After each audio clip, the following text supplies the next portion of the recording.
Olá, seja bem-vindo à Diversidade, o espaço da psicologia na televisão brasileira. O assunto de hoje está ausente da agenda da maior parte da mídia, a tortura. Visto convenientemente por uma parte das autoridades como uma questão liquidada com o final da ditadura, a tortura nunca esteve tão disseminada na sociedade e, ainda pior, em várias instituições públicas importantes do país. Notícias ligadas à FEBEM de São Paulo, às delegacias de polícia e ao sistema prisional chamam a atenção de todo o planeta, mas parecem soar como corriqueiras e desimportantes para o brasileiro. Cada vez mais, organismos nacionais e internacionais ligados aos direitos humanos voltam seus olhos para essa questão no nosso país. A conclusão de todos eles é clara. No Brasil, tortura-se e pouco se fala sobre isso.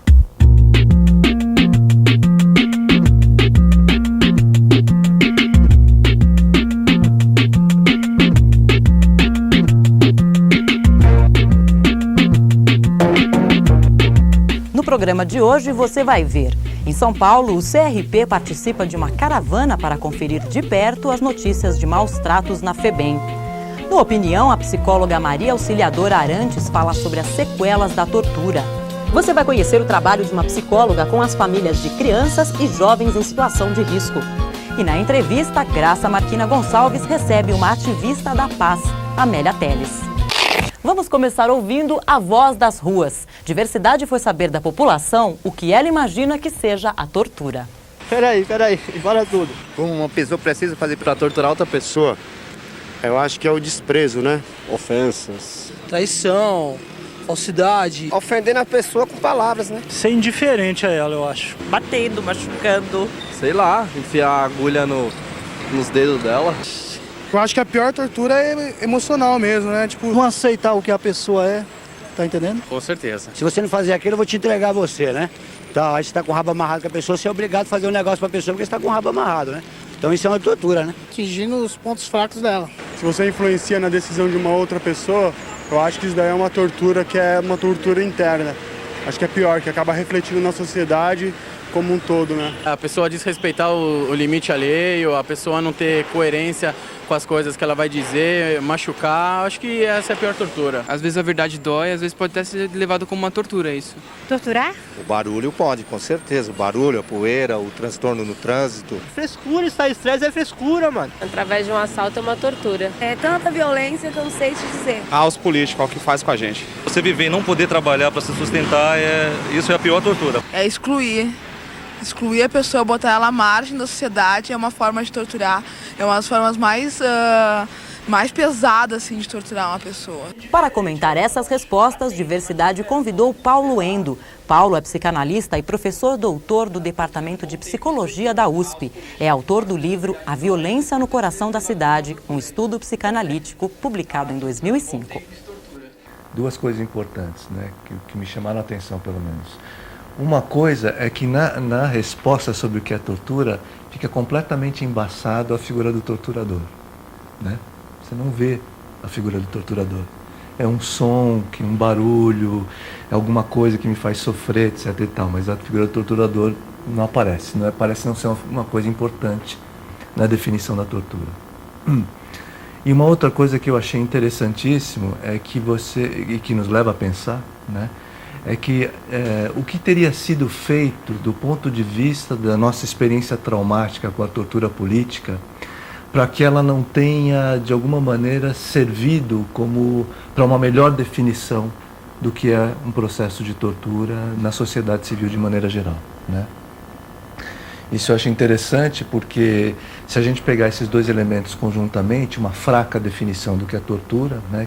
Pelo menos nessas pessoas que tiveram a oportunidade de falar, e ao mesmo tempo essa indefinição de quem é o provocador da tortura, a gente tem no fundo um resultado que é você escapar completamente da definição de tortura, que a tortura ela é uma relação absolutamente assimétrica, não é? Só há tortura quando você tem uma situação de absoluta assimetria entre aquele que numa posição impotente jamais poderia reagir de maneira eficaz quanto o que vai acontecer com ele e alguém que tem todo o poder sobre ele. Eu costumo dizer uma coisa a propósito de uma reflexão que a gente fez em outro lugar, em outro tempo, sobre a tortura, que o torturador, no caso da tortura política, sobretudo, ele tem a seu favor, vamos dizer assim, a eternidade, né? E o torturado tem a espera. E a gente sabe que, de alguma maneira, toda dor que não vai passar, que a gente tem a sensação de que ela não vai passar, ela se torna insuportável, né? Você vê que uma das primeiras coisas que a gente aprende quando criança, né, quando você tem uma presença de um adulto, né, que acolhe e sustenta um pouco esse lugar de dar guarida à nossa dor, é a garantia de que ela vai passar, né? O adulto diz para a criança, não, ela vai passar. Isso tranquiliza e depois na sua experiência você vai ver que passa. Na tortura, o que eu acho que acontece na posição do torturado é justamente o contrário. É essa garantia de que a sua dor não vai passar. E é da relação entre o torturado e o torturador que vem uma dica do Diversidade. Trata-se de um filme de 1994 do diretor Roman Polanski, A Morte e a Donzela. Baseado na peça de Ariel Dorfman, relata o encontro em um país da América Latina entre uma mulher que foi torturada anos antes com o seu torturador. No elenco estão Sigourney Weaver e Ben Kingsley. Vale a pena conhecer. E por falar em cinema, o novo ciclo do Videoclube do CRP tem como tema os direitos humanos. Até junho, o público vai poder conferir filmes que tratam dos processos de exclusão social e de situações que desrespeitam a dignidade humana. Vamos procurar, através desses filmes, discutir, não é, uma das temáticas centrais da nossa campanha desse ano, que é aquilo que é feito para excluir, não pode incluir. Então, nós vamos estar discutindo a questão do encarceramento, não é? Das formas que a sociedade tem e utiliza, muitas vezes, para reprimir, não é? A diversidade, reprimir a opinião e reprimir a expressão. Após a exibição do filme, acontece um debate com a participação de especialistas. O primeiro filme do ciclo foi 15 Filhos, de Maria Oliveira e Marta Nerrin. O documentário, premiado em vários festivais, mostra a época da ditadura militar através da memória de infância dos filhos de militantes políticos. Nem o nome deles eu sabia o verdadeiro nome deles. Eu chamava de tia, mãe, tia, pai, tudo assim. Ao fazer esse documentário, ele foi uma experiência muito importante para quem fez o depoimento e para quem assiste, porque revela uma identidade de grupo. E essa identidade de grupo, de que é crescer sob a repressão, ela não é só válida para os filhos dos guerrilheiros, ela é válida, de uma certa forma, para todos os brasileiros que são filhos de uma ditadura militar. E o ciclo continua no mês de maio. No dia 5, às 19 horas, será exibido o filme O Prisioneiro da Grade de Ferro, documentário lançado em 2003 com direção de Paulo Sacramento, que se utilizou de imagens e depoimentos gravados pelos próprios presos do extinto complexo do Carandiru. Maiores informações você consegue acessando o site www.crpsp.org.br. A responsabilidade pela FEBEM no estado de São Paulo já passou por 3 secretarias diferentes nos últimos anos. E na última década, vimos a cada grande rebelião o governador aparecer com plantas, maquetes e velhas ideias para o mesmo problema. Mas na prática, nada consistente é feito para melhorar as condições dos jovens em medida socioeducativa. Para ver de perto essa situação, o Conselho Federal de Psicologia, através da sua 5ª Campanha Nacional de Direitos Humanos, promoveu uma caravana de inspeção às unidades da FEBEM de todo o país. Em São Paulo, membros do Conselho Regional de Psicologia, da OAB, do Conselho Tutelar e de várias ONGs visitaram o Complexo Tatuapé da FEBEM. O Complexo Tatuapé da FEBEM é o maior do estado de São Paulo e o que enfrenta os maiores problemas. São constantes as denúncias de maus-tratos e torturas que levam a um clima de tensão constante. Só no ano de 2005 foram 18 rebeliões. Para o advogado e membro da Comissão Nacional de Direitos Humanos da OAB, Pedro Dallari, é a própria estrutura prisional da FEBEM que provoca a violência das rebeliões. Nós somos tratados muito bem, os funcionários são muito cordiais, agora é um cenário muito deprimente, porque prevalece uma perspectiva prisional, né, de punição, em que os adolescentes são tratados como criminosos e não se acena para eles nenhuma perspectiva de futuro. E isto gera, evidentemente, todas as condições para a insatisfação, para a rebelião, para de alguma maneira, aquela energia que é própria da juventude se canalizar para uma perspectiva de enfrentamento do poder público que está faltando, está ausente e não está satisfazendo aí as exigências da lei. A ausência do poder público foi a principal característica observada pelos membros da caravana de inspeção. Ao invés de um projeto socioeducativo, foi encontrada a violência física como forma de reabilitação. O que a gente encontrou foi uma prisão, e uma prisão de uma elevadíssima violência, os meninos apanhando, né, presos nas suas celas.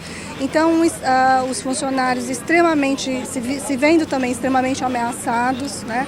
Ou seja, uma situação absolutamente absurda, né, do ponto de vista de direitos humanos, do ponto de vista de uma proposta socioeducativa. Muitos sinais de colocar os garotos na tranca, tortura, garotos que foram baleados, bombados de borracha, que foram surrados com vara, não sei de quê, mas estavam todos marcados, com dente quebrado, machucados.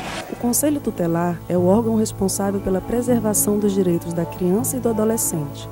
Mas a fiscalização é complicada devido à dificuldade que o órgão tem de entrar nas unidades. Há uma demora do acesso do Conselho até chegar. Chegamos na porta, a gente vai conseguir entrar umas questão de 40, 50, 60 minutos depois.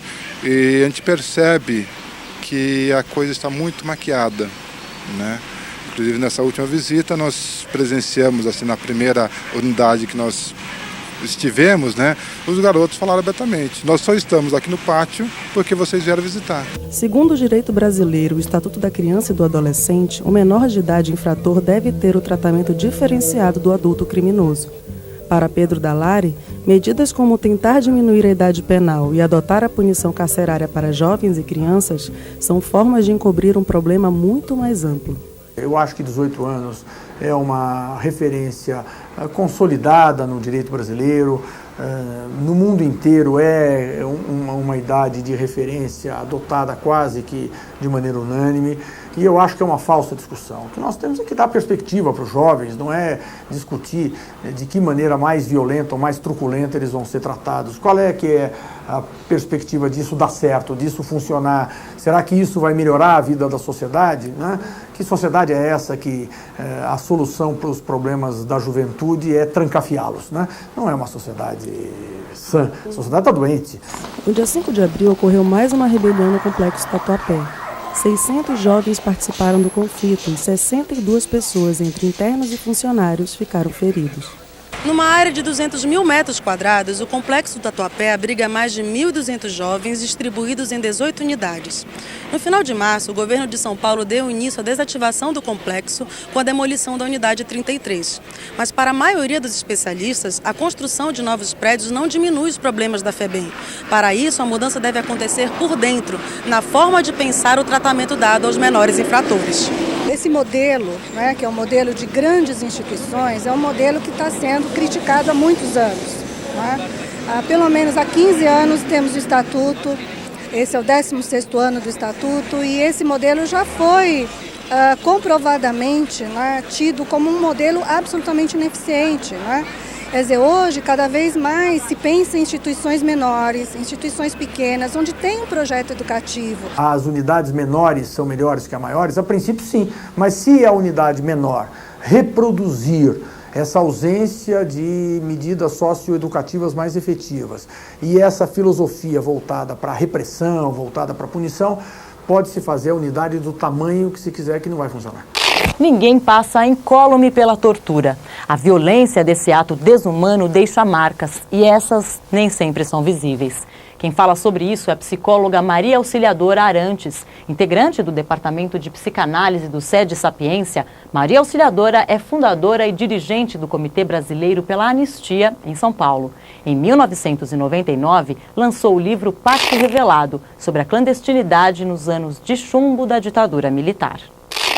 Eu considero que a sequela da tortura, ela, do ponto de vista psicológico, ela existe, ela é permanente, ela é uma decorrência da vilania e da perversidade que é cometida durante a tortura sobre o corpo de um outro, sobre o corpo do preso, por um agente que se outorga o direito de praticar estes atos.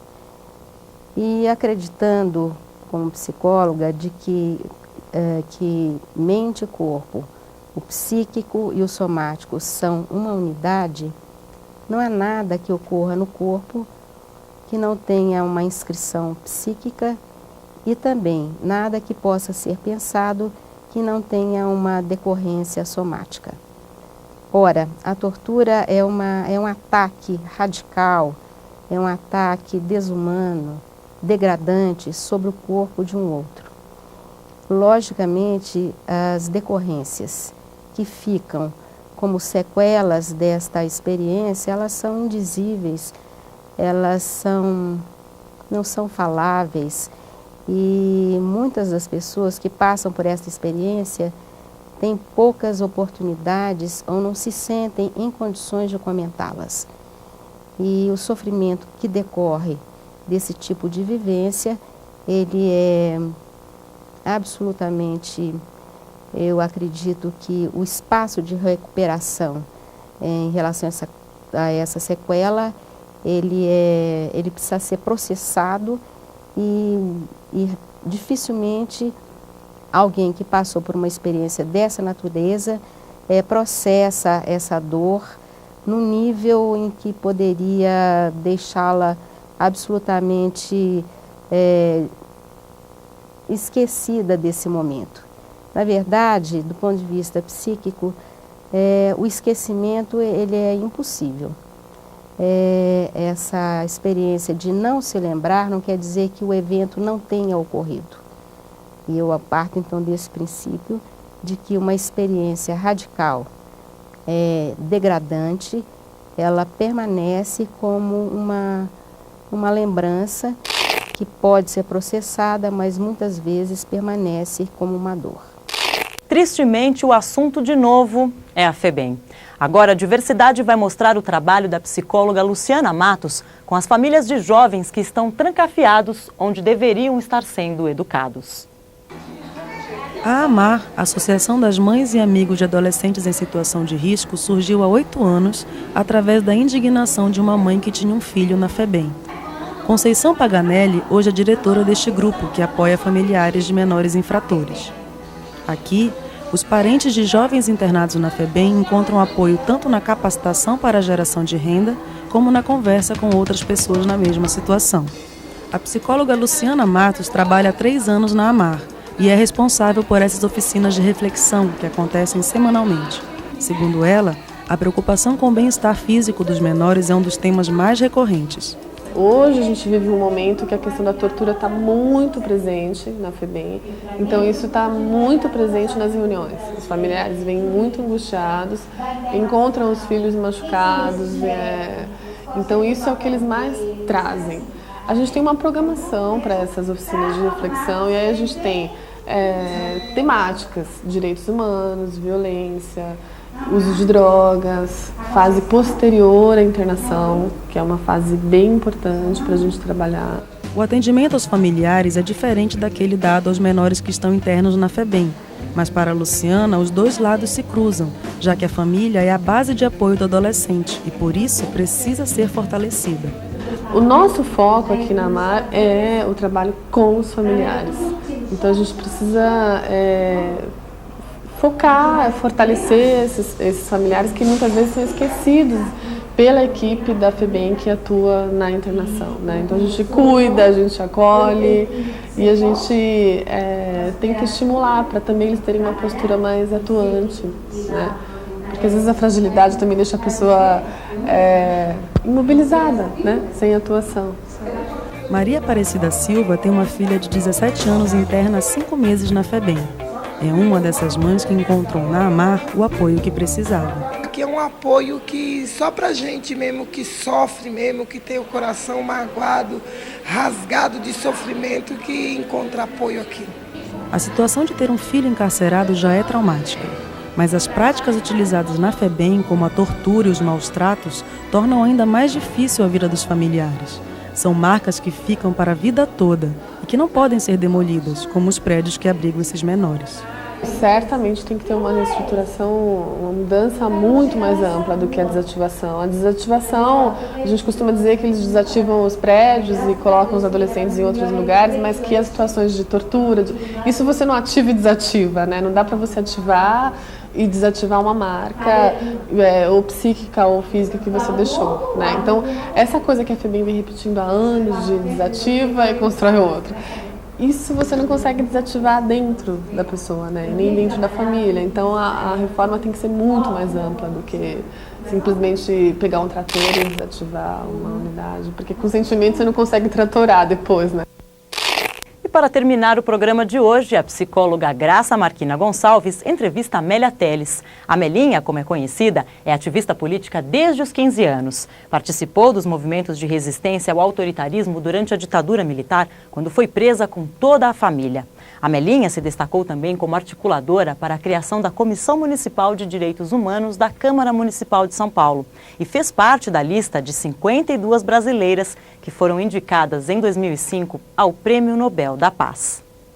Amelinha, estamos aqui para falar de um tema que não é fácil, mas que entendemos que temos que falar sobre ele e acho que você tem uma ótima contribuição, né, com toda a sua reflexão sobre ele. Então eu queria que você contasse, a partir da sua vivência, inclusive, em relação à tortura, o que você tem para nos dizer? Realmente eu tenho assim um compromisso de luta, né, contra a tortura, porque eu penso que quem quer construir uma sociedade justa, humana, uma sociedade solidária e igualitária não pode compactuar, aceitar nenhum tipo de tortura, qualquer tortura que seja, né? Eu tenho uma história, eu fiz parte do movimento de resistência contra a ditadura militar e como eu fui uma das pessoas bastante envolvida com essa luta, eu fui presa, fui torturada, tive toda a minha família presa e torturada, né? E a tortura, ela é extremamente perversa porque ela não fica só naqueles dias em que você passa sob a tortura física, mas ela é permanente, né? Os efeitos, as consequências da tortura são permanentes. Você jamais pode esquecer aqueles momentos e esquecer a perversidade humana, porque a tortura é realizada, é planejada, ela é parte de uma estratégia política do Estado. Ela foi do Estado autoritário e ela se mantém num Estado considerado democrático, né? E é planejada, ela é organizada, ela é criada por seres humanos, né? Quem pratica a tortura são pessoas como nós. Eu acho que você traz aí alguns elementos bem importantes da gente atentar para eles, né? Um é esse que você está dizendo, quer dizer, é uma ação que não é de um indivíduo ou outro, não é alguém que se excede na sua ação, né, ali no tratamento da pessoa que está sob a sua custódia de alguma maneira, né? Mas é uma coisa que é uma política, então isso acho que é uma coisa para se pensar, né? Foi uma política estabelecida assim, pelos estrategistas, né, da ditadura militar, e que foi uma política combinada com a Escola das Américas, né, com o próprio... os Estados Unidos jogou um papel fundamental para estabelecer um regime de repressão política, onde o principal instrumento era a tortura, o assassinato e o desaparecimento, né, de opositores dos regimes militares. O Brasil foi um centro tão importante que ele exportou torturas para os outros estados, né, para a Argentina, para o Uruguai, para o Chile. É extremamente vergonhoso quando a gente ouve dos militantes latino-americanos destes países falarem que eles ouviram, né, pela primeira vez eles ouviram falar em pau de arara e souberam o que era pau de arara em português, né? Eles aprenderam pau de arara em português, porque os militares brasileiros iam nesses países ensinar diretamente aos militares, né? Chilenos, argentinos. Então, quer dizer, é uma estratégia mundial e que a gente não pode perder isso de vista, né? E que o Brasil foi, vamos dizer assim, o porta-voz dessa política, da tortura, né? Uma política fascista, que exclui, que cria pânico, né? Eu acho que o pior da tortura é isso, porque ela cria um medo, ela impossibilita as pessoas de trabalharem com as próprias informações que elas têm. As pessoas que estão sendo torturadas ou as pessoas que estão ao seu redor, né? Porque muitas vezes a tortura não atinge só aquelas pessoas que foram para o pau de arara, não. Aquela outra pessoa que está sabendo que a sua companheira, que seu companheiro está no pau de arara, ela também está sofrendo intensamente, até porque ela não sabe quando é que vai ser a vez dela, né? E isso tudo cria um pânico, quer dizer, que cria de uma forma que bloqueia o raciocínio lógico das pessoas. O raciocínio, você tem as informações e não sabe trabalhar com elas, não consegue fazer uma reflexão sobre aquelas informações, sobre quais as possibilidades que você tem para conseguir sobreviver com dignidade. Essa é a outra dimensão que eu ia apontar, né? Quer dizer, agrava mais ainda essa perspectiva na hora que você pensa que é uma política, uma coisa planejada para fragilizar completamente as pessoas, os indivíduos, deliberadamente fragilizar, desmontar, desarmar no sentido mais profundo que isso possa ter, né? Na hora que cria o pânico, cria o medo, quer dizer, você desmonta qualquer possibilidade daquela pessoa continuar dignamente. Esse é o objetivo, me parece, né? Exatamente. Por exemplo, eu fui presa, torturada na Operação Bandeirantes.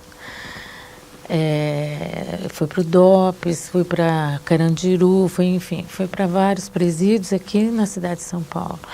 Na Operação Bandeirantes existia um serviço de inteligência, onde eu acredito que até os psicólogos deviam ajudá-los, né? Porque eles olhavam para as pessoas, sentiam como é que era a personalidade, como é que era o traço, o que marcava mais, o que fazia doer mais aquela pessoa, se era tortura psicológica, se era tortura física. E eu, por exemplo, eu era mãe, como eu sou mãe. Meus filhos foram presos. Minha filha tinha 5 anos, meu filho tinha 4 anos. E eles sabiam que o que mais me machucava era ver a prisão dos meus filhos, né? Então, é um serviço de inteligência, eles planejam, eles têm até orgulho de dizer que é uma coisa científica.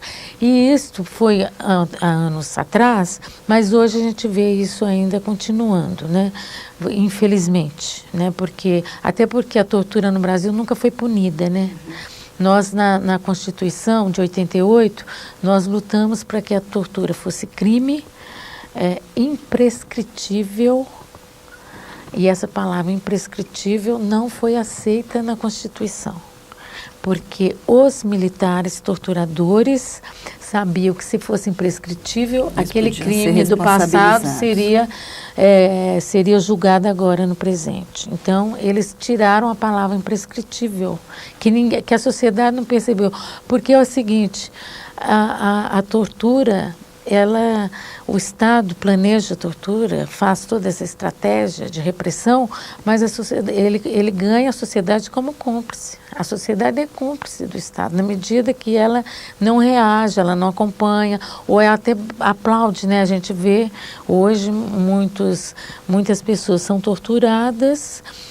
Eu vi delegado, inclusive delegado que foi torturador no passado, de preso político, e que hoje é delegado de polícia, e que exerce a tortura normalmente, inclusive sob a desculpa é o seguinte: se a gente não torturar, o preso não fala, então tem que torturar.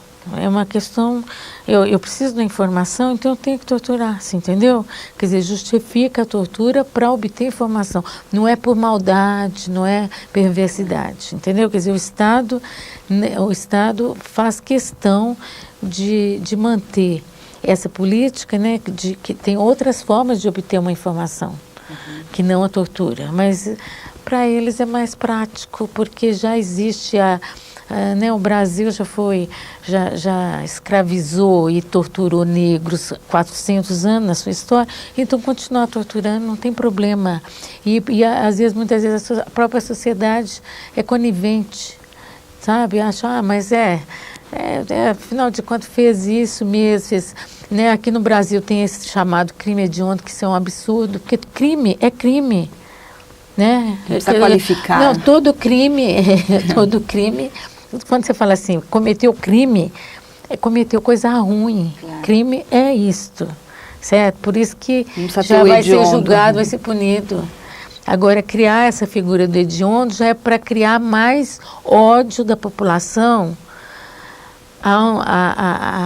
mais ódio e para ser cúmplice mesmo da violência do Estado, que é a tortura, né? Que é a sua expressão máxima, é a tortura, né? Porque a violência é mais ampla do que a tortura, né? Claro.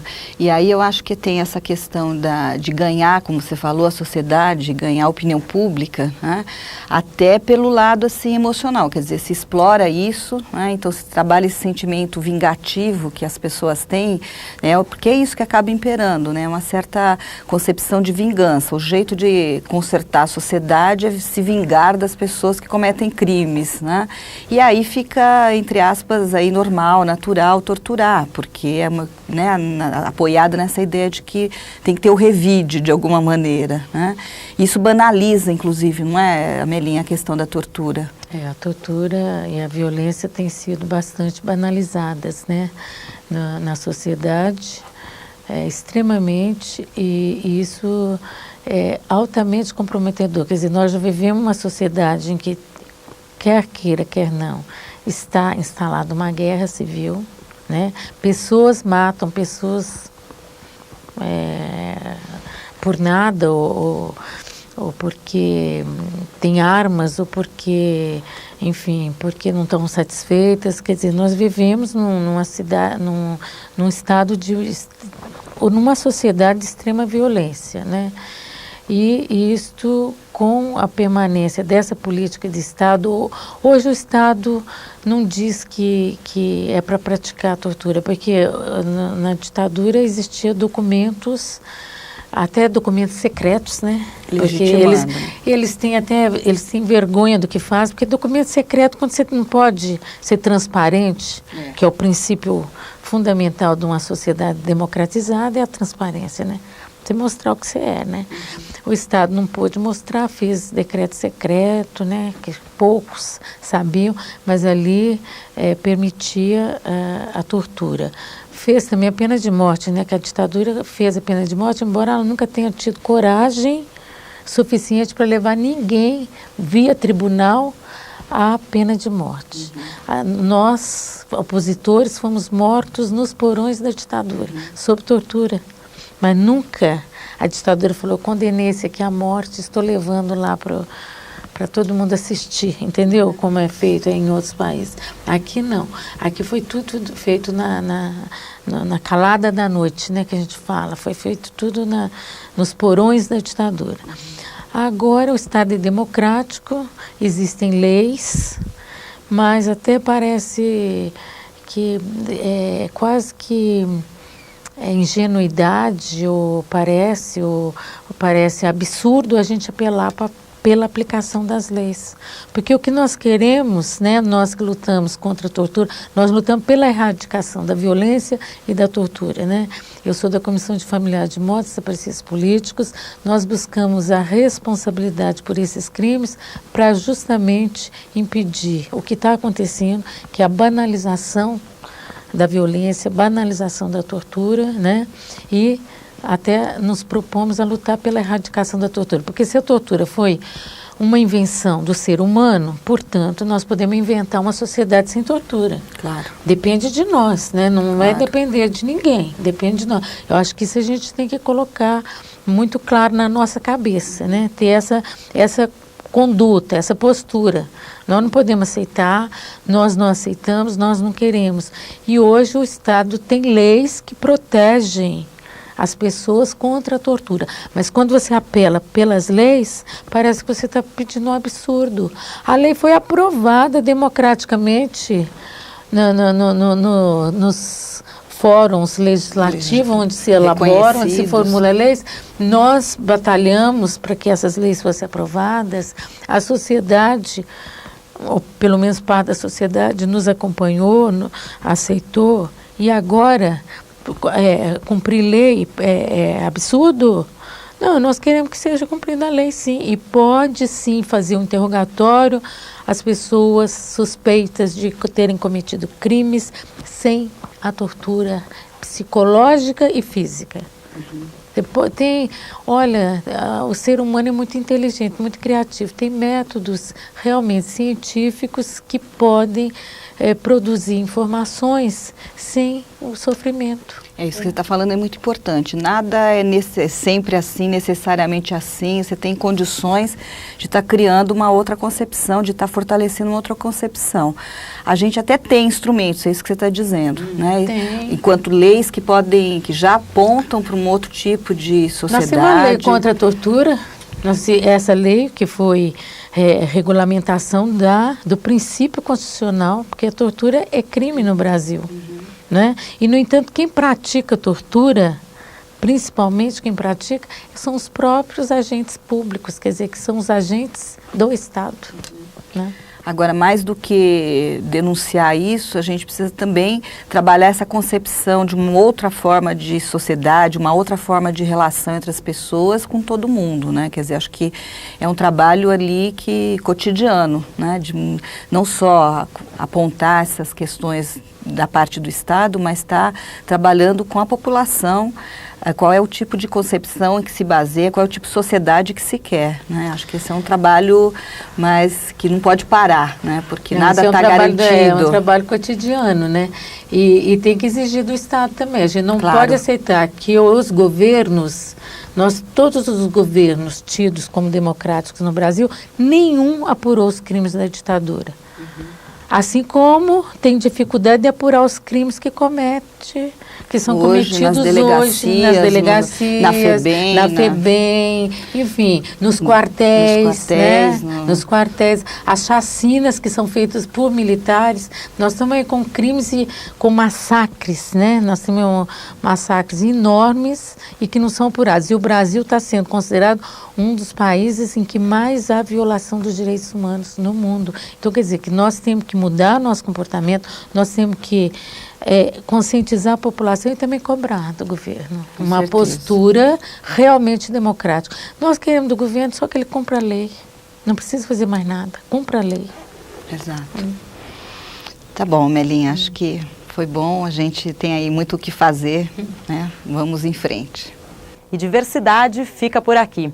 Hoje você conheceu um pouco sobre do que a psicologia tem a dizer e a perguntar sobre a tortura, torcendo para que mais vozes se ergam indignadas com essa violação da dignidade humana. Obrigada por sua atenção e até a próxima.